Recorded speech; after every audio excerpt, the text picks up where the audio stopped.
한 해 끝자락에서 인사드립니다. 안녕하십니까. 터놓고 말합시다의 아나운서 함윤호입니다. 올해는 대통령 탄핵과 선출 등 정치, 경제, 사회적으로 크고 작은 변화들이 많았습니다. 전북 역시 농촌 현장의 절박한 목소리부터 지역 경제를 흔든 정책적 변수들까지 말 그대로 다사다난한 한 해를 보냈습니다. 터놓고 말합시다는 매주 일요일 오후 5시 5분부터 53분간 이러한 전북의 현실을 가까이에서 느끼며 함께 왔는데요. 정치 현안부터 올림픽 후보지 선정, 교권보호 현안 등 도민과 함께 살피고 짚어본 과제들은 결코 가볍지 않았습니다. 그래서 오늘은 그 1년을 차분하게 돌아보는 마음으로 문을 열었는데요. 그동안 방송에서 다룬 현안 중 여러 메시지를 던져주고 있는 주제 4개를 선별해서 다시 되짚어보는 시간으로 준비했습니다. 유튜브에서 터놓고 말합시다를 검색하시면 실시간 보기, 다시 보기 가능합니다. 오늘 내용 들어가기에 앞서서요. 도민들은 올해 전북 이슈에 기억에 남는 방송 내용을 무엇이라고 보셨는지 김세별 리포터의 도민 인서트로 함께 들어보시죠. 올해 일은 아니지만 올해 초까지 여객기 참사 여파가 너무 크게 있었고요. 또 대통령 탄핵과 새로운 대통령 선출이 이어진 후에 관련자 처벌 현황도 지켜보고 있고요. 우리 지역에서는 올림픽 후보지로 선정되거나 농어촌 기본소득이 순창 지역 등에 선정된 것 등 참 많은 일이 있었던 것 같습니다. 내년은 정치, 사회적으로 안정기에 들어가서 우리 민생도 회복되고 희망을 가진 해가 되었으면 좋겠습니다. 일요일에 집에 들어가면서 자주 듣는 것 같아요. 다양한 정당의 여성 도의원들이 나오셔서 민주당 텃밭인 전북에서 소수 정당들의 시각으로 현안을 짚어주셨던 거가 가장 기억에 남고요. 앞으로도 이런 다양한 정치적 시각으로 짚어볼 수 있었으면 좋겠습니다. 방송에서 교권보호 내용이 자주 나왔던 것 같은데요. 스승이 바로 서야 공교육도 바로 잡히는 거잖아요. 땅으로 떨어진 교권과 학생 인권이 조화를 이룰 때 학교의 공동체도 되살아날 거라고 보는데요. 이런 방송이 인식 개선과 관련 법안 개정에도 많은 도움이 될 것 같습니다. 정치는 잘 모르지만 이런저런 정치 상황들을 방송에서 자주 접해서 지역 현안들은 알게 됐던 것 같고요. 6월까지는 여러 가지로 혼란스러울 것 같은데 방송에서 유권자들이 알아야 될 현안들에 대해서 좀 잘 짚어줬으면 좋겠고요. 올해는 지방선거가 있으니까 아무래도 정치에 포커스가 집중되다 보면 보도되지 못한 지역 현안들도 많을 텐데 이런 부분도 잘 조명해 주셨으면 합니다. 네, 도민들이 생각한 올해 이슈와 기억에 남는 터놓고 말합시다 방송 내용 들으셨습니다. 오늘 시간은 올해 방송된 내용 중에 현재까지 물음표를 남기고 있는 주제 4개를 선별해서 다시 되짚어보는 시간으로 준비했는데요. 안전한 일터 광복 80주년 의미의 과제, 또 송전선로 현안과 기부와 나눔에 대한 주요 내용을 다시 들려드리고자 합니다. 먼저 첫 번째 주제는 지난 5월 25일 방송된 안전한 일터 노동이 존중받는 사회인데요. 올해 처음 법정기념일이 된 산재 노동자의 날의 의미를 짚어봤습니다. 특히 중대재해처벌법이 시행된 지 올해로 3년째지만 우리 사회의 안전망은 여전히 위태로운 현실인데요. 처벌 강화와 인식 개선을 통해 모두가 안전하게 일할 수 있도록 노력해 나가야 되겠습니다. 그 방송의 주요 내용 함께 들어보시죠. 두 분과 함께 토론해 보도록 하겠습니다. 전북특별자치도 2회 선한희 의원님 어서 오십시오. 네, 안녕하세요. 네, 그리고 아래로부터 전북노동연대 강문식 사무처장님 어서 오십시오. 네, 안녕하세요. 이 숫자가 맞나 싶은 생각이 들 정도인데 우리나라는 세계 경제 10위의 선진국이라 불리고 있습니다. 그런데요, 2,400명이 매년 숨지는 그런 산재가 있기에 산재 노동자의 날까지 법정 기념일로 지정된 게 아닐까 싶습니다. 예, 이 4월 28일이고요. 이제 올해 처음으로 법정 기념일이 됐는데 예. 이 4월 28일의 유래도 한번 살펴보면 좋을 것 같아요. 1993년 있었던 일입니다. 그해 4월이었고 태국의 인형 만드는 공장에서 화재 사건이 있었는데 문이 잠겨 있어서 공장 안에서 일하던 분들이 한 180명 넘게 그 안에서 이제 화재로 숨졌거든요. 문을 그러니까 누군가는 잠근 거예요. 그렇죠? 네, 그 문을 잠궈 놓고 일을 시켰어요. 예. 왜냐하면 인형을 가져갈까봐. 그 188명 중에 대다수가 상당수가 아동이었죠. 그걸 이제 다시 추모하고 기리기 위해서 4월 28일을 그런 그런 추모의 날로 정했었고 우리나라도 2002년부터 해마다 민주노총을 중심으로 추모 행사를 해왔었습니다. 예. 선한희 의원님 이제 전주시의원을 2번 하셨고 이제 도의원 하고 계시는데 그 당시에도 이미 위험의 외주화에 대한 문제 제기를 하셨고요. 근로환경 실태조사의 필요성도 계속 주장해오고 계시고 더 많은 의원들의 이 문제의식, 이 실태 파악이 좀 더 돼야 될 것 같아요. 네. 노동 문제에 대해서는 저희 지자체나 의회에서도 사실 그렇게 관심을 갖는 분야가 아닌 건 너무 안타깝게 생각을 하고요. 이전에도 사실 제가 이 문제를 관심 갖게 됐던 건 저는 20대 의원을 시작했기 때문에 여기서 사실 사망하는 많은 분들이 대부분 청년들이었어요. 그러니까 2016년도에 구의역의 사고, 그렇죠. 그때 당시에도 청년, 특히 예. 이때는 하청의 문제가 좀 불거졌고요. 그다음에 청년 노동자 김용균 씨도 맞습니다. 24세셨고요. 그러면서 그때 위험의 외주화 문제로 이제 하청 문제에 대한 문제 제기를 좀 하면서 이게 굉장히 중요한 문제고 24년도 기준으로 봐도 전국 조선소 노동자 사망자 28명 중 원청이 1명, 하청이 23명, 그리고 신원 미상이 4명으로 사망자 비중이 하청업체 근로자가 굉장히 높은 지표가 또 나왔는데요. 예. 사실 그 당시에 이제 제가 5분 발언을 하면서 이런 문제 제기를 했지만 지금까지 현실이 더 나아졌냐 하면 안타깝게 느껴지는 건 2023년도에 안전보건공단에서 발표한 자료를 보면요. 예. 저희 산업재해 사망사고 현황이 전국 평균의 0.39%입니다. 그런데 전북은 0.69%인데요. 이건 강원도가 0.71%로 1위이고 예. 2위가 전북이 0.69%인 겁니다. 굉장히 심각하게 산재 사망 사고가 발생하고 있고 저희도 매년 30건 정도가 발생하는데 올해는 벌써 현재까지만 해도 9분의 사망 사고가 있었습니다. 예. 지난 4월 부안으로 가보겠습니다. 그리고 전주에 아파트 외벽에 매달려 작업하던 2명이 떨어져 목숨을 잃었고요. 그리고 무국적 우리 노동자였던 19 청년 또 숨진 전주 한 제지공장에서 최근에 3명 전신 화상, 그 이외에도 제지공장에서 맨홀 청소 작업 중에 유독가스로 2명 숨졌고 3명 치료 중이고 이게 지금 다 전북에 일어난 현황입니다. 강무식 차장님. 예. 뭐 작년에만 보더라도 리사이클링 타운이라는 어떤 공공 시설이죠. 거기에서도 폭발 사고가 발생해서 노동자가 목숨을 잃었었고요.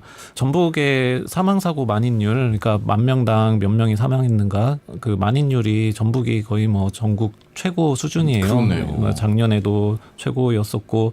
이게 뭐 최근의 문제가 아니라 오래전부터 최고 수준을 계속 뭐 해마다 이어져 왔고 예. 이게 전북만 그러냐 하면은 강원, 전북, 전남 딱 이 순서거든요. 전북이 뭐 서로 이렇게 순위를 도토리게 엎드리는, 예. 이게 엎치락 뒤치락 하는데 그러면 그 지역만 더 뭐 안전 불감증이 심하냐 이런 문제라기보다도 예. 구조적인 문제를 한번 보면 우리 지역 내 총생산, 그러니까 GRDP 딱 순서랑 똑같아요. 전북, 강원, 전남.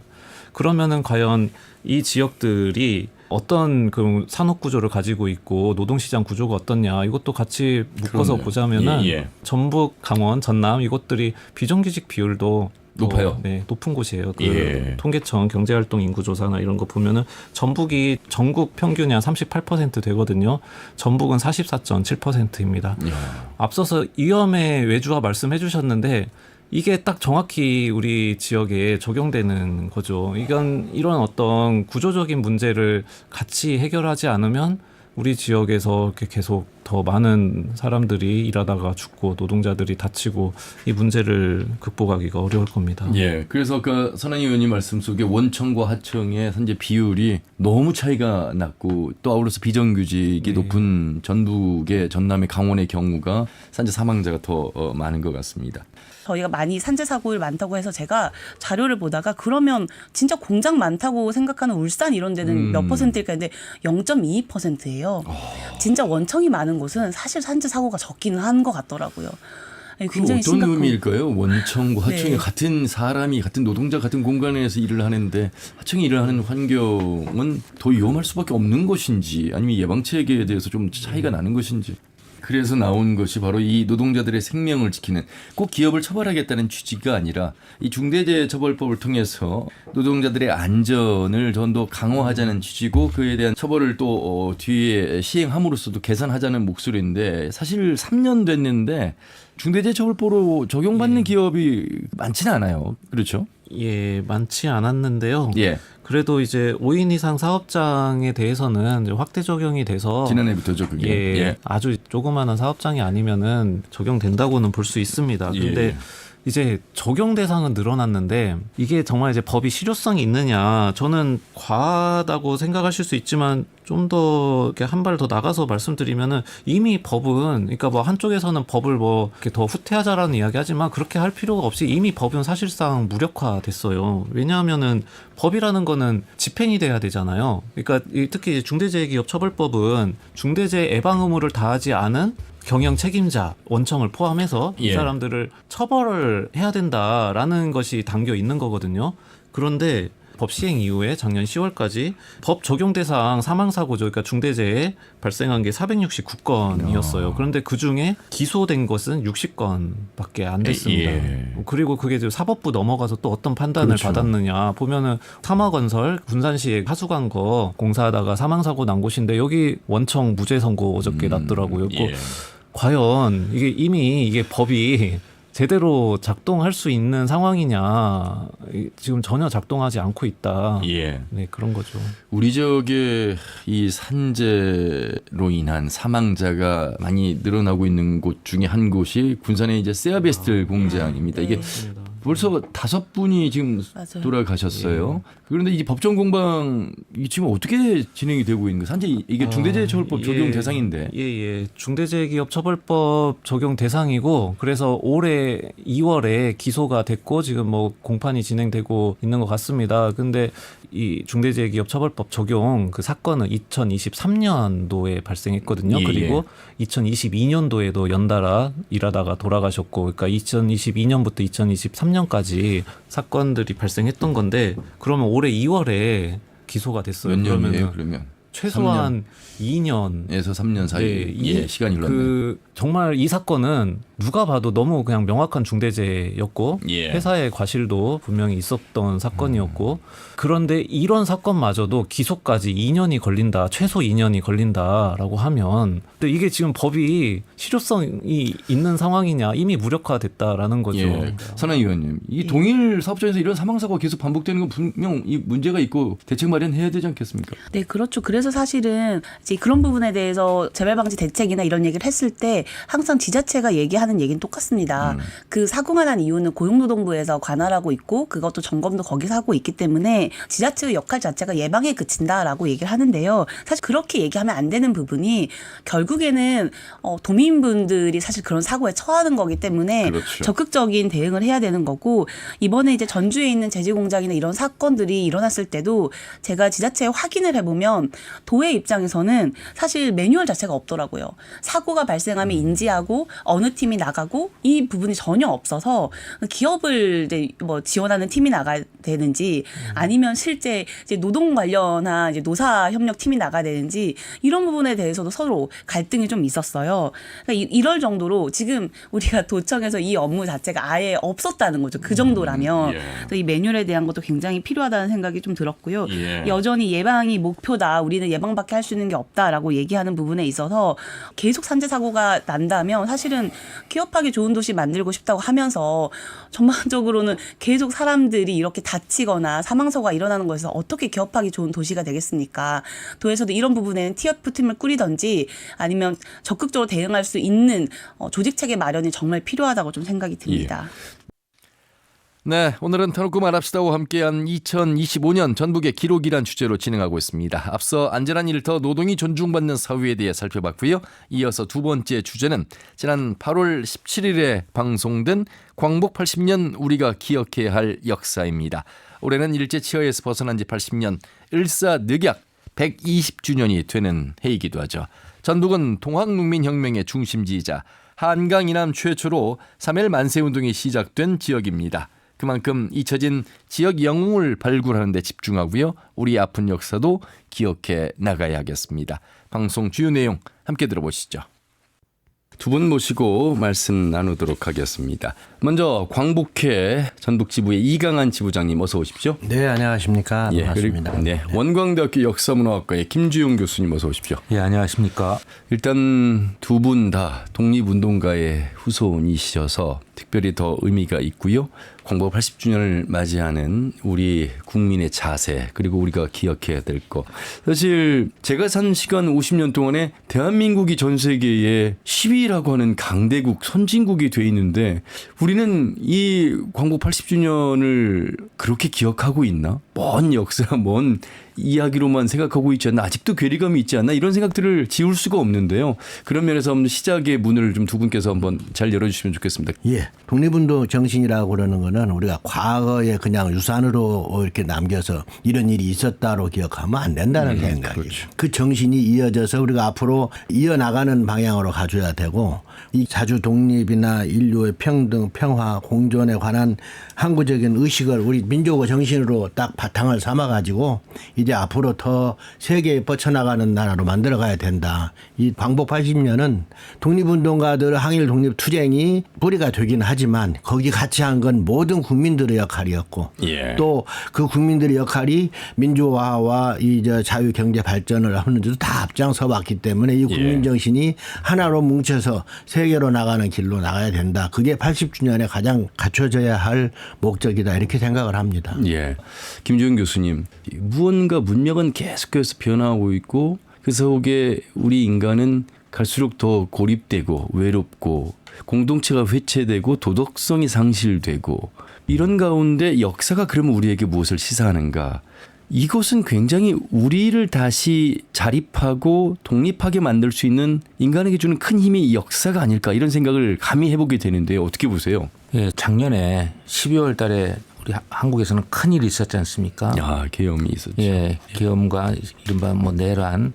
그거를 제가 겪으면서 과연 역사의 힘은 무엇일까? 예. 특히 1948년 정치정부가 수립되고 나서 반민족 행위자 특별법이 만들어졌죠. 예. 그때 법적으로 제대로 정리가 안 됐어요. 그러니까 그 당시에 그냥 단순 친일 행위자가 아니라 민족을 팔아먹었던 사람들에 대한 단죄가 있었어요. 예. 법적으로. 그 단죄를 하지 못하고 민족 상잔의 비극이었던 6.25가 나오고 나서 유야무야 반민특위가 해체됐는데 정작 우리한테 중요한 당시 식민지 상태 우리가 35년 동안 그 과거의 일을 한 번쯤은 법적으로 정리를 했어야 되는데 그렇죠. 정리가 안 되다 보니까는 경종을 울리지 못했어요. 헌법 제1조 1항이 지금 대한민국은 민주공화국이다. 그렇죠. 1조 2항이 모든 권력은 민으로부터 나온다잖아요. 예. 그런데 권력자들이 착각하고 있는 거는 그 민이 보호하거나 함께 가야 할 대상이 아니라 지배하거나 통제할 대상으로 여겼다는 것이죠. 예. 이거는 제국주의의 잔상을 그대로 이었던 우리의 그 지도층들의 실체가 아닐까. 그래서 저는 독립운동의 역사를 근원을 찾아서 예. 하나하나 가본다면은 이것이 오늘날 K 데모크라시의 중요한 발현이고 그렇죠. 나아가서 앞으로는 미래에 또다시 그러한 비극적인 일, 계엄이라든지 이런 걸 통해서 민을 억압하고 압박할 수 있는 수단으로 쓰이지 못하게끔 예. 엄중한 법적 경고가 광복 80주년에는 꼭 필요하다라는 생각이 듭니다. 예. 이강한 지부장님, 이제 우리 지역 안으로 좀 들어와서요.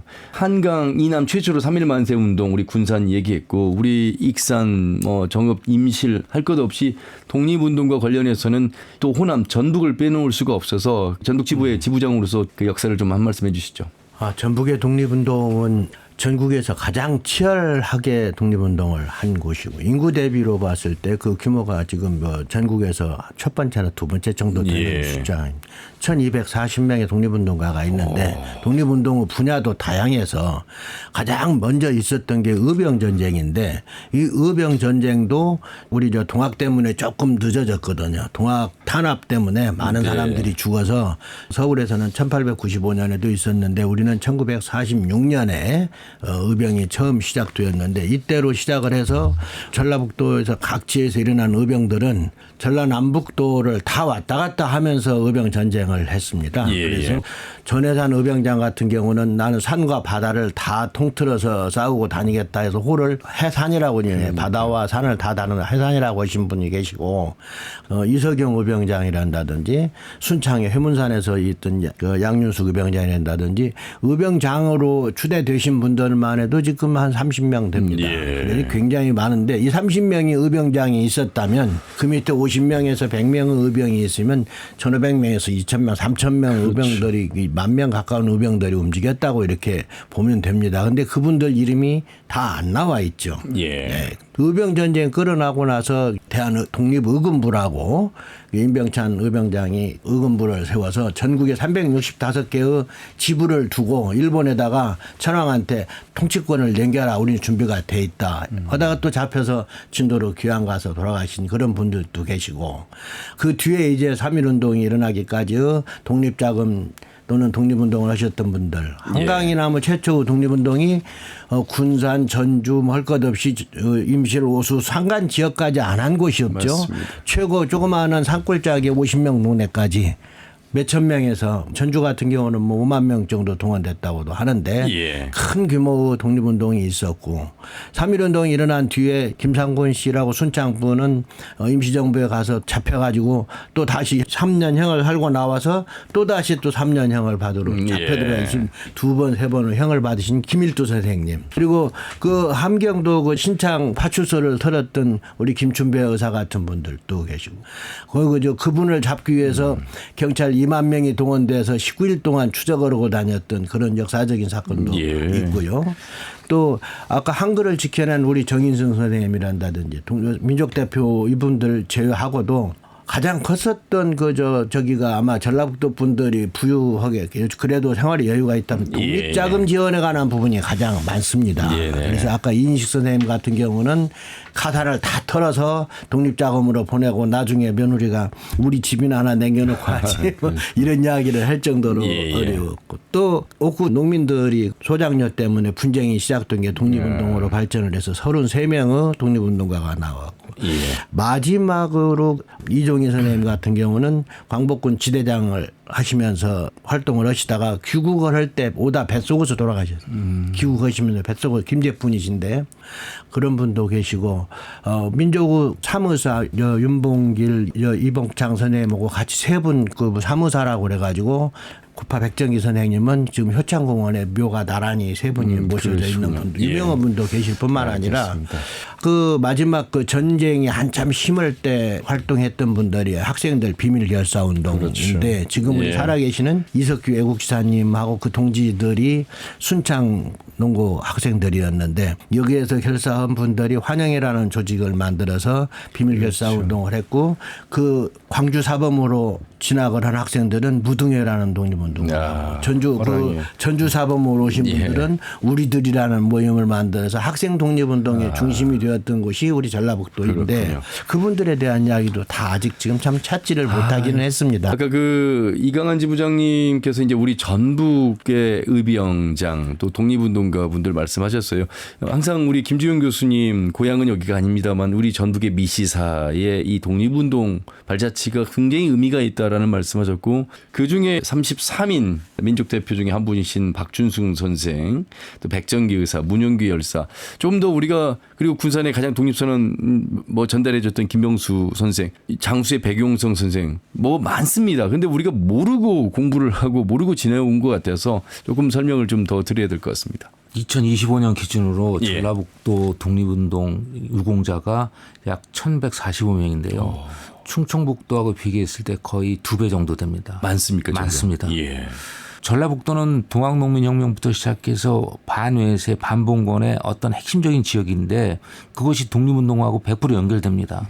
그런 점에서 봤을 때 저는 뭐 우리가 최남선을 아는데 최남선의 멘토였던 익산 출신의 임규 선생 같은 경우는 잘 모르죠. 임규 같은 분 같은 경우는 영화 말모이에 나오는 윤계상이가 말모이의 역할을 했는데 주시경 선생하고는 궤를 달리하지만 주시경 선생보다 더 오래전부터 한글을 연구했던 사람들입니다. 그리고 1908년에 우리나라 최초의 일본어 문법책을 바로 임규 선생이 냅니다. 그러니까 어떻게 보면 우리나라 일본어 배우는 사람들이 아마 임규 선생을 모를 거예요. 전라북도 사람들은 더 모르죠. 그런데 48인 가운데 한 명으로 어떻게 보면 선정된 임규 지사만큼 굴곡진 삶을 사는 사람도 없는데 그 후손들 또는 그 생각, 묘역 누구도 관심 갖지 않습니다. 문영기 열사 안타깝지만은 문영기 열사 집을 제가 한 2007년도 갔으니까 그게 20년 전. 20년 가까이 예. 됐죠. 그때나 지금이나 빈집 상태로 그대로 있습니다. 그래서 우리는 광복 80주년이라고 이 편년에 대한 구호만 외칠 것이 아니라 우리가 일상성의 회복, 이 독립운동이거든요. 근데 일상 속에서 독립운동을 얼만큼 얘기를 해줘야지 사람들한테도 또는 후대들한테도 우리 공공적인 자산, 우리가 공공재라고 부르죠. 물건만이 아닙니다. 정신도 공공재입니다. 그래서 전라북도의 공공재, 아까 우리 함 앵커님 말씀 따라 전라북도 독립 유공자만 1145명이고 그 위에 이름 없는 사람들이 얼마나 많습니까? 그렇죠.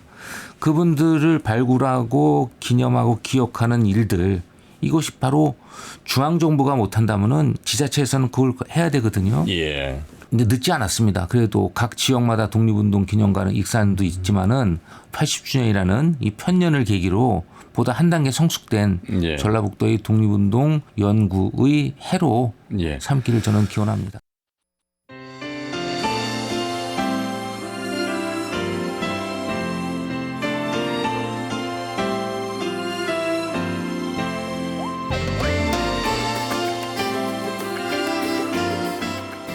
여러분의 의견이 여론입니다. 지금 여러분께서는 함윤호의 터놓고 말합시다와 함께하고 있습니다.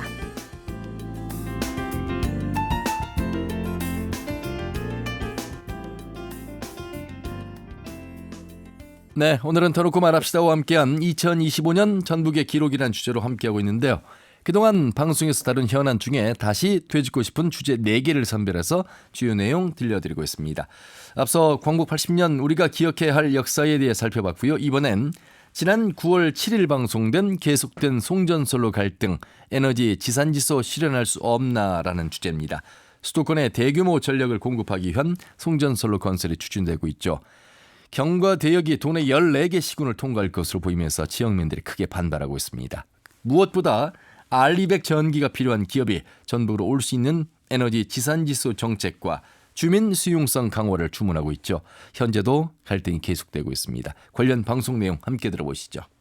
세 분과 함께하겠습니다. 전북 환경운동연합의 공동대표를 맡고 있는 송전톱 건설백지와 전북대책위원회 이정현 집행위원장 어서 오십시오. 예, 안녕하십니까. 네, 그리고 전북특별자치도의회 초고압 송전선로 대책특별위원회 염영석 위원장님 어서 오십시오. 예, 반갑습니다. 임실군 의회 초고압 송전선로 대책특별위원회 김정흠 위원장님 어서 오십시오. 네, 반갑습니다. 예, 우리 청취자분들께서 14개 시군 다 들어가니까 한번 잘 들어봐 주시고, 그러면 누가 쓰느냐 전기를, 어디서 쓰느냐, 얼마나 쓰느냐, 왜 우리 집 앞을 지나가지? 라고 하는 물음을 한번 이정현 대표님께 드리면서 시작해 보도록 하겠습니다. 예, 이게 9차 전력수급 기본계획이라는 게 있습니다. 정부가 매 2년마다 예를 들면 우리가 필요한 전기가 있지 않습니까? 전기 사용량은 계속 늘어나는 거고, 그래서 이 전기를 어떻게 생산할 것인가. 그러니까 예를 들면 화석연료를 통해서 할 건가, 재생에너지로 할 건가, 원자력 발전으로 할 건가. 그렇지. 요거에 대한 계획을 다 짜는 거지 않습니까? 요거를 이제 구성을 해서 짜놓고 이 계획에 따라 가지고 장기 송변전 계획이라고 해서 전기가 필요한 곳으로 보내는 송전선로, 그다음에 그 전기들이 잠깐 멈춰서 적정한 전압을 통해서 유지해서 가야 되는 변전소 시설들, 이제 이런 것들이 장기 송변전 계획이라고 하는데, 그게 이제 9차 계획 2020년도부터 수립해서 했던 9차 계획과 10차 계획 발표는 23년에 발표가 됐는데요. 이 계획을 보니까 호남권에 여러 개의 그 초고압 송전소로 라인이 예전, 그러니까 9차 이전에는 뭐 변전소라든지 한두 개 노선이었는데, 뭐 지금 전라북도만 보더라도 10차까지 보니까 21개 사업에 약 그 627km의 송전 선로가 들어오게 되더라고요. 그래서 이게 도대체 왜 이렇게 갑자기 윤석열 정부 들어서면서 송변전 시설과 송전로 사업이 이렇게 쏟아지는가, 이렇게 한번 봤죠. 그래서 이 전기가 시작한 데서부터 이게 어디로 가는지를 한번 봤더니, 그러니까요. 시작점은 저기 목포 신안 앞바다에 있는 해상풍력, 그다음에 전라북도 고창 부안 앞바다에 있는 해상풍력, 그리고 또 저 남쪽에서 이제 해상풍력이나 태양광 준비하는 사업들이 보니까 호남 쪽을 가로질러서 충청도를 지나서 경기도에서 팩 트는 데가 있더라고요. 보니까 경기도 용인에 있는 반도체 클러스터였습니다. 그러니까 그렇죠. SK 하이닉스가 준비하고 있는 일반 산단, 그리고 삼성이 입주하게 되는 이제 국가 산단이 약간 용인시 안에 이제 두 공간을 포정이 있는데 여기에 일반 산단과 국가 산단 합하게 되면 약 16기가와트의 전기가 필요한 거예요. 원전 한기가 1기가 맞습니다. 그러니까 우리나라 전체 최대 전력 수요의 용량이 약 100기가와트 정도 돼요. 예. 그러니까 우리나라에서 필요한 전기의 약 16.5% 정도를 이 용인에서 쓰게 되는 문제가 생기는 거더라고요. 그러니까 여기에 이렇게 많이 전기를 사용하게 되는 반도체 시설들이 집중적으로 몰리면서 전력이 따로 집중해야 되는 이런 문제가 있던 거죠. 그래서 갑자기 이 계획이 발표되면서 갑작스럽게 호남과 충청을 가로지르는 송전 선로들이 이제 우후죽순 들어섰게 됐고 그것들이 실어나르는 전기는 바로 해상풍력과 호남의 태양광 발전, 재생에너지더라. 재생에너지. 이제 이런 것들이 이제 문제가 되면서 결국은 이 용인으로 가는 전기, 서울로 가는 전기, 수도권에 집중하는 전기 문제를 해결하지 못하면 이 송전선로 문제도 최소화하지 못하겠구나라고 하는 이런 문제의식에 저희가 도달하게 된 겁니다. 자, 이제 도에서도 특별자치도의회 초고압 송전선로 대책 특위가 출범을 했는데 우리 염영선 의원님 지역구가 정확하게 어디시죠? 정읍입니다. 정읍은 어떤 상황이 처하는 것인지 좀 들어보겠습니다. 전체적으로는 이정현 대표님이 말씀해 주셨으니까. 예. 말씀대로 올 3월에 공고된 제11차 전력수급 기본계획에 따르면 정읍의 경우에는 우리 신장성, 신정읍, 신계룡 그 노선을 포함해서 8개 이상의 그 주요 노선이 지나가고 지금 변조소가 실행 중인데요. 예. 정읍이 송전선로 터미널하는 그런 명예롭지 못한 그 타이틀을 갖게 돼서 주민의 불만도 크고 그 재생에너지 생산지나 경과 지역을 피해를 볼모로 삼고 수도권만 이주를 한다는 것은 이건 잘못된 정책이죠. 그래서 에너지 정책의 대전환이 필요하다고 봅니다. 예. 자, 그리고 이제 임실군 의회 김정흠 의원님 모셨습니다. 임실은 어떤 상황입니까? 이제 정읍에서 임실로 지나가는 그렇죠. 그 중간 지점에 있는데, 예. 9차 계획에서 이제 신정읍에서 신계룡으로 가는 노선에 이제 임실의 북부권이 해당이 됐고요. 그때 처음 이제 사람들이 소문이 나서 무슨 일인가 이제 하면서 관심을 갖는 시점이었는데 얼마 안 돼서 바로 10차 송전선 계획에 입각해서 신고흥, 신광주에서 신계룡으로 가는 개표소까지 좀 만들어진다라고 하는 이야기가 또 있었고요. 또 11차 계획에는 또 154kV가 또 추가로 계획이 돼 있다라고 하는 이야기를 들으면서 그때부터 이제 의회에서도 특위를 준비했고요. 민간 대책위도 꾸려가면서 이제 면 단위 대책위도 구성되어 가고 있는 형국입니다. 예. 최소 몇 개 이상이 지나가는 겁니까 임실은? 9차 때 한 개 노선하고 10차 때 제가 볼 때는 좀 약간 자료마다 차이는 있는데요. 최소 5개 노선이 될 것 같고요. 11차 때는 8개 정도 될 것 같습니다. 예. 우리가 그동안 보존해온 이 자연 경관을 해치면서 지나가는 송전선로는 지중화는 안 되는 것인가? 또 다른 방식은 없나?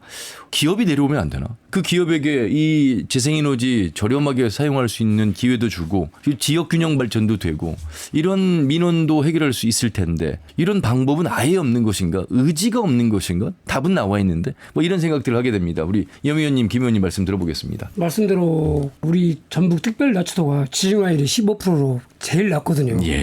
그렇게 될 수 있는 부분이 이 지중화 사업은 한전하고 지자체하고 50대 50으로 이렇게 비용을 대고 돼 있어요. 근데 아무래도 이제 지역 경제가 안 좋은 상황에서는 지중화가 저조할 수가 없고요. 지난 7월 10일 그 이재명 대통령실에서 이런 발표를 했어요. 그 알리백 산업단지 로드맵을 이렇게 제시했는데 그걸 보면은 어떤 지산지수로의 그런 에너지 정책은 좀 확고한 것 같습니다. 그런데 그 한전은 아직도 기존 수도권 위주의 정책을 벗어나지 못하고 있거든요.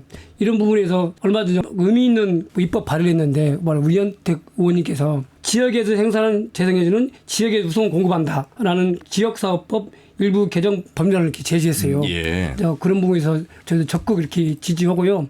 이렇게 지산 지수를 통한 이렇게 지역 균형 발전을 이루도록 그렇게 에너지 정책을 펴도록 저희 특별자치도의회나 특위에서도 최선을 다하겠습니다. 예. 자, 그러면 여러분 송전선로가 지나가면 인체에는 어떤 영향을 미칠까? 혹시 농작물은 괜찮은 걸까? 어떤 걱정들을 많이 하고 계셔서 일단 우리 김정은 의원님 주민들은 그렇게 생각하고 계시죠? 그렇죠. 저희가 이제 조사를 해보니까 이제 암 발병률이 타 지역에 비해서 송전선로가 지나가는 것은 압도적으로 높다라고 하는 데이터는 있습니다. 그 기준치에 대해서는 이제 뭐 사람마다 설이 다르긴 하지만 그런 문제가 있고 또 송전선로가 지나가는 지역에 보면 3, 4, 5kV 같은 경우 지가가 30% 하락되는 경향이 있고요. 어허. 또 우리 귀농귀촌인들이 거주지를 선택할 때 가장 기피하려고 하는 경향이 축사가 있냐 없냐, 그렇죠. 송전선로가 지나가냐 안 지나가냐 이런 것들을 보는데 모든 요소에 있어서 피해가 발생하게 되는데 이 피해를 누가 보상해 줄 거냐라고 하는 겁니다.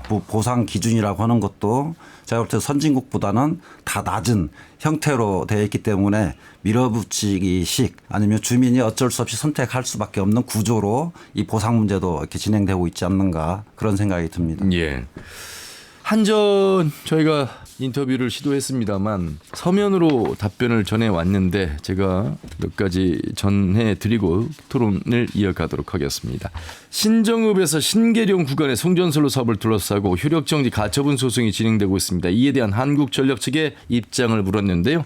대전지방법원의 가처분 원결정 취소 및 가처분 신청 각하 결정에 상대방은 즉시 항고를 제기한 상황으로 소송건에 대해서는 면밀히 검토 후 성실히 대응할 계획이며 지역 주민과의 갈등 해결에도 지속적으로 노력하고 소통하겠음. 당시 지역 주민들은 주민대표가 누군지 몰랐다고 하고 또한 회의록 공개 등 정보 공개를 주문했는데 이와 관련된 한국전력 측의 대응과 재평가 가능성은 어떻습니까? 라는 질문에 사업 대상 지역에 포함되는 15개 지자체 합동사업 설명회에 시 지자체별 3인을 추천하기로 정하고 각 지자체장의 추천을 받아 입지선정위원회를 구성하였음. 입지선정위원회 회의록 정보 공개는 5번의 회의 결과를 모두 공개했다.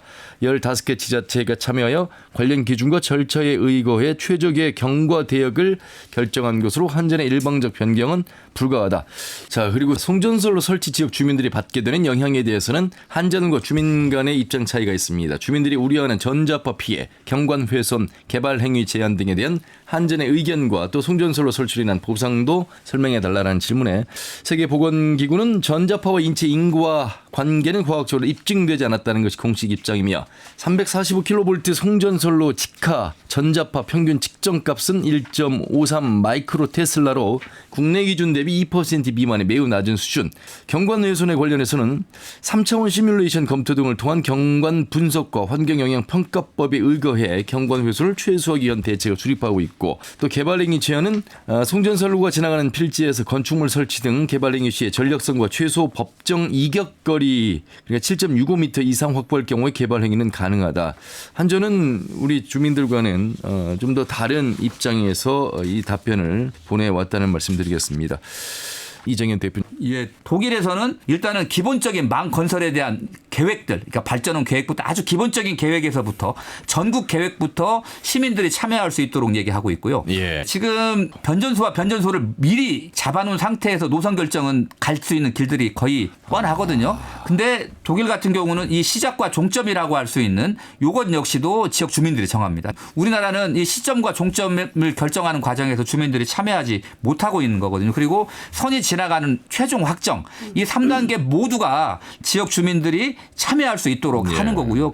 그다음에 이제 공간 입지 계획이라고 하거든요. 예를 들면 생태적으로 중요한 곳, 또 문화적으로 보존 가치가 있는 곳, 있어야 되는 곳들, 또 많은 시민들이 살고 있는 곳들 이런 것들을 미리미리 온라인 계획상으로 다 배치를 해가지고 여기들을 피해갈 수 있고 여기에 대한 의견 수렴을 하는 구조들이 굉장히 잘 되어 있습니다. 예. 그렇기 때문에 아까 말한 이 송전망 정책에서 속도를 낼 수 있게 되는 거고요. 저희는 그냥 그런 주민의 수용성, 의견 수렴, 주민의 결정 과정은 등한시하면서 속도만 높이려고 하다 보니까 오히려 더 갈등만 부추기고 더디게 되는 그런 문제가 발생하는 것 같습니다. 네. 오늘 방송 터놓고 말합시다와 함께한 2025년 전북의 기록이라는 주제 진행하고 있습니다. 송전선로 현안 살펴봤고요. 이어서 마지막 주제는 12월 14일 방송된 작은 마음의 큰 변화로 나눔 온도 높이기입니다.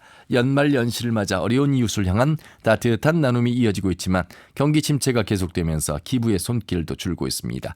생존의 기로에 놓인 이웃들이 따뜻한 연말 연시를 보낼 수 있도록 모두의 관심이 필요한 시기입니다. 방송의 주요 내용 함께 들어보시죠. 자, 오늘 세 분 모시고 함께하도록 하겠습니다. 먼저 전북사회복지공동모금회 이은영 사무처장님 어서 오십시오. 네, 안녕하세요. 예, 그리고 초록우산 어린이재단의 구미 전북지역 본부장님 어서 오세요. 네, 안녕하세요. 전주 연탄은행 밥상공동체 윤국춘 대표님 어서 오세요. 예, 반갑습니다. 예, 사회복지공동모금회부터 어떤 곳인지 소개와 더불어서 나눔의 온도 실질적으로 느끼는 그 소감도 좀 함께 들어봤으면 좋겠습니다. 우리 이은영 사회복지공동모금회 사무처장님. 네, 저희 사랑열매 사회복지공동모금회 모금회는 사회복지공동모금 회법에 의거해서 저희가 설립이 됐습니다. 그래서 1998년도에 설립이 돼서 정부의 손길이 닿지 못하는 복지 사각지대를 지원하는 법정 전문 모금 배분 기관입니다. 1년 365일 성금 모금과 또 배분을 지원을 하고 있고요. 또 특히 겨울에는 저희가 연말연시 집중 캠페인도 함께 진행을 하고 있습니다. 그래서 12월 1일부터 내년 1월 31일까지 62일간 전국에서 희망 2016 나눔 캠페인을 함께 진행을 하고 있고요. 이게 단순히 기부가 아니라 정말 우리 지역 사회 내에서 함께 살아간다는 그런 원동력이 되는 게 도민들의 그 따뜻한 마음일 것 같아요. 그런 나눔을 함께 해주신다고 한다면 어려운 이웃들에게 큰 힘이 되지 않을까라는 생각을 듭니다. 사회복지 공동모금회보다 대선배는 초록우산 어린이재단 1948년에 섞였습니다. 또 다른 천사 우리 초록우산의 구미희 본부장님은 초록우산 소개와 더불어서 또 말씀 나눠보도록 하겠습니다. 초록우산이 1948년도에 설립은 했고 전라북도에서 일을 한 거는 이제 1965년도부터였거든요. 그래서 60년 정도 계속해서 일을 하고 있고 저희가 하는 일은 주로 이제 빈곤 가정 아이들을 또 찾아내고 그 아이들이 도움을 받을 수 있도록 후원자를 발굴해서 연결해 주는 역할을 하고 있습니다. 그래서 현재는 전라북도 내 2천여 명 아이들을 관리를 하면서 매월 후원금을 받을 수 있도록 지원을 하고 있고요. 이 아이들을 주로 돕는 건 어떤 경제적 빈곤이라든가 질병의 문제라든가 주거의 문제라든가 또 학습의 어려움을 겪을 때 저희가 또 도움을 주고 있습니다. 저는 초록우산에서 한 30년 가까이 좀 일을 했고요. 하면서 이제 많이 느끼는 거는 선배 천사예요. 정말 좋은 점은 그 아이들의 행복하게 변화하는 모습을 볼 때가 가장 일의 보람을 느끼기도 하고요. 항상 제가 일을 하면서 생각했던 거는 뭐였냐면 할 수 없을 것 같다라고 생각했던 일들을 이 나눔을 통해 함께 해주시는 분들과 함께 해낼 수 있었던 거 그게 정말 어떤 진정한 나눔의 의미가 있지 않을까 그런 생각을 하고 있습니다. 우리 또 윤국춘 대표님은 목사님이시고 이 밥상공동체의 역사는 그렇게 길지는 않아도 하고 있는 활동의 영역에서는 굉장히 또 다방면에서 뛰고 계시고 이 소중한 연탄이라고 하는 대표적 상징이 얼마나 추운 겨울에 필요로 한 곳인가. 그래서 아마 전주 연탄은행을 모르시는 분은 안 계실 정도로 그 활약성이 대단합니다. 말씀 좀 들어보겠습니다. 인생의 나이로는 제가 제일 많이 먹은 것 같은데 이 나눔의 현장 속에서 일하시는 것들이 제가 제일 막내 같아요. 15년 차에 불과한데 이 15년 차 속에서 복지 사각지대, 연탄, 그다음에 등유, 무료 배식, 뭐 아이들이 교복이 필요할 때 교복 나눠주고 장학금 필요할 때 장학금을 나눠주고 그다음에 어르신들이 여행다운 여행을 한 번도 못 갔다고 한풀이를 했을 때에 이분들을 좀 기쁨으로 2박 3일 동안이라도 좀 만들어 드려야겠다라고 생각을 해서 제주도 여행을 보내드리는 프로그램을 진행하면서 이 복지 사각지대가 좀 더 없어지면서 그분들이 행복한 추구권을 주기 위해서 노력하고 있습니다. 제가 이제 힘들어지고 있다는 오프닝을 실제로 수치로도 그렇게 나오고 있어서 이게 얼마만큼 우리가 지금 어려운 시기를 겪고 있는지 최근에 2년 동안 우리 사회복지 공동모금의 사랑의 원두탑에 100도씨를 채우지 못했고 올해 다시 그 열기를 더해가고 있는데 확실히 어려운 건 맞는 것 같습니다.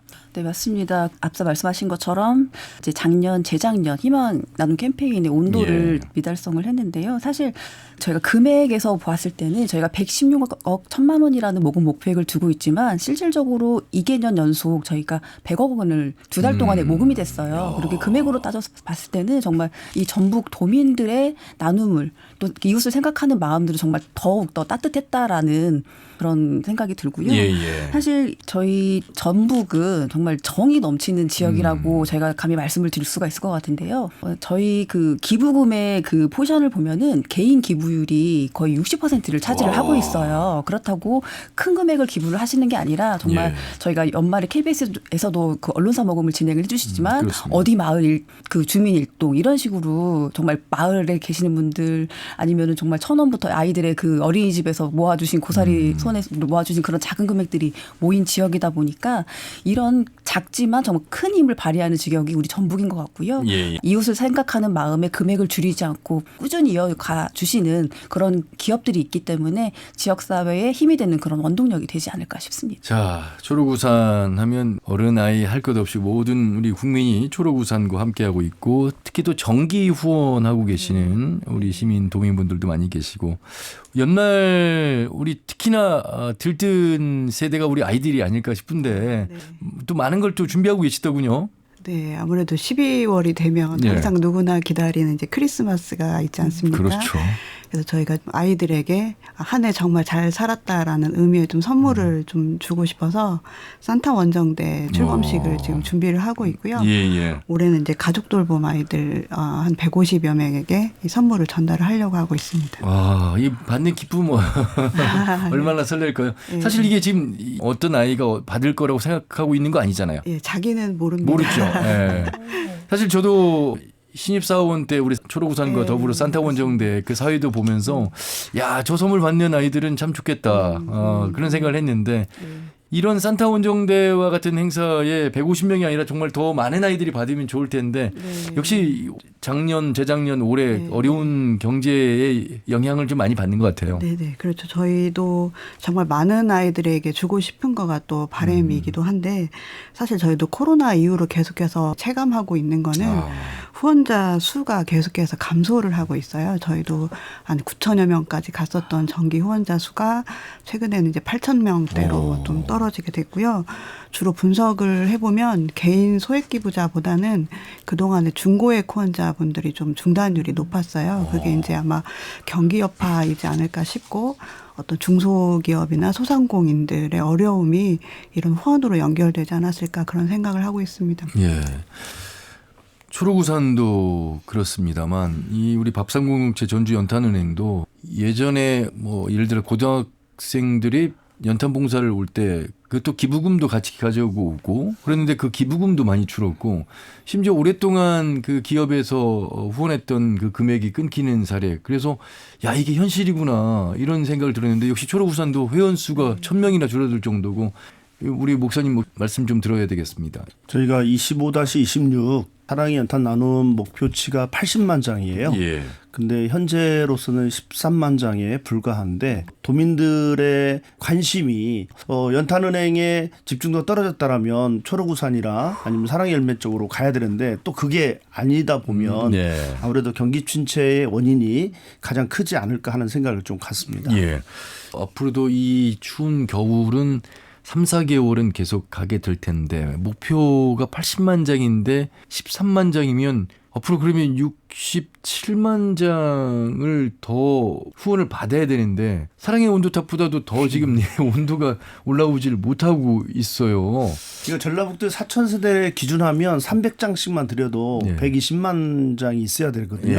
근데 우리가 필요한 만큼 목표치를 세운 게 아니라 꼭 드려야만 한 이런 가정들을 좀 수치를 잡아서 80만 장인데 이것도 저희가 좀 버겁다라고 하는 이야기를 좀 드리면서 연탄이 3장이 뭉쳐야만 따뜻함의 온도가 나타나듯이 이 연말이라도 좀 뭉치면서 관심이 나눔과 섬김의 삶이 우리에게 필요하지 않을까 하는 생각을 갖습니다.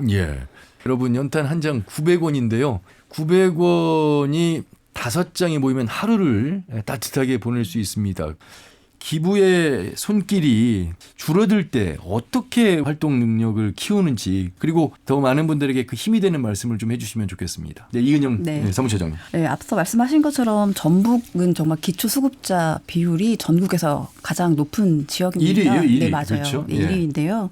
뭐 차상위 계층도 워낙에 많고 하다 보니까 기초수급자뿐만 아니라 지원액을 해야 되는 그 분들은 너무 많이 늘어나고 있는 그런 상황이거든요. 근데 저희가 그 배분액을 봤을 때 저희가 작년 한 해에 268억 원을 배분을 했습니다. 했을 때 저희가 기초 생계 지원으로 나간 금액이 170억 원으로 거의 63%를 차지를 하고 있거든요. 그렇다고 한다면 우리 지역에서는 정말 생계를 위협받고 있는 분들이 많다라고 볼 수밖에 없는 정말 위험 구역이지 않을까라는 생각이 들 정도로 많이 걱정이 되더라고요. 그래서 이런 부분들은 저희가 이제 지역에서 돌봄이 가장 필요한 부분인 것 같아요. 그래서 여러 가지 저희가 이제 그 기부 프로그램들을 많이 개발을 하고 있지만 실질적으로 저희가 착한 가게를 많이 개발을 하고 있습니다. 그래서 지역 내 저희 전북에는 이제 곧 7,000호가 탄생이 될 텐데요. 이 7,000호에 그 참여하시는 분들이 큰 금액이 아니에요. 저희가 월에 3만 원씩 기부를 해주시는 분들인데 이게 사실 금액이 뭐 하루로 봤을 때는 1,000원 금액인 거잖아요. 그런데, 그래서 이런 30일이니까. 네네 작은 금액들이 이렇게 모여서 정말 우리 지역에 어려운 분들을 지원할 수 있다, 돌볼 수 있다라는 그런 마음가짐으로 십시일반의 마음을 함께 해주시면 너무 좋을 것 같습니다. 예. 그 내가 하루에 1,000원만 적금하면 누군가에게는 한 달에 3만 원을 낼 수 있고 그걸 연탄으로 환산을 했을 때는 또 며칠을 따뜻하게 보낼 수 있는 생각하면 그렇게 어렵지 않을 것 같고 동참이 그렇게 어렵지 않을 것 같은데 실행하는 게 참 어려운 것 같습니다. 효자 효녀라는 이름으로 돌봄에 갇힌 가족 돌봄 아동 영케어러도 여전히 많습니다. 참 이 어린이들이잖아요. 이 청소년이고 그런데 그 환경이 그래서 정말 이분들 이 어린이 이 청소년들에게는 격려의 말이라고 할까 더 큰 선물이 좀 돌아가야 되지 않을까 싶어요. 얼마나 힘들까요? 예, 맞습니다. 저희가 이제 요 가족 돌봄 아동에 관심을 갖게 되었던 계기는 초록우산에서 도움받고 있는 1,500명 아이들을 한번 조사를 했던 적이 있어요. 그중에 한 46%가 가족을 돌봄했던 경험을 하고 있고 그중에 한 46%가 또 초등학생 이하의 또 아이들이었거든요. 아유. 그래서 이 어린 아이들이 가족을 돌보는 거에 대한 그 책임감이 또 얼마나 어려울까에 대한 고민이 컸고요. 그래서 정책적으로는 정부의 어떤 법안을 마련을 해서 이 아이들을 도울 수 있는 체계를 구축하도록 또 요청도 했었고요. 저희가 전라북도에서는 올해 지자체하고 같이 가족 돌봄 아동 발굴을 같이 했거든요. 그래서 200명의 아이들을 또 발굴을 했고 그 아이들의 욕구도 같이 조사를 했었습니다. 가장 많이 나왔던 거가 물론 어떤 자기의 꿈을 펼칠 만한 기반을 마련해 주는 거에 대한 욕구도 컸지만 저희가 좀 마음이 아팠던 지점은 가족과 함께 이렇게 좋은 식당에 가서 밥을 한 끼 먹는 거였거든요.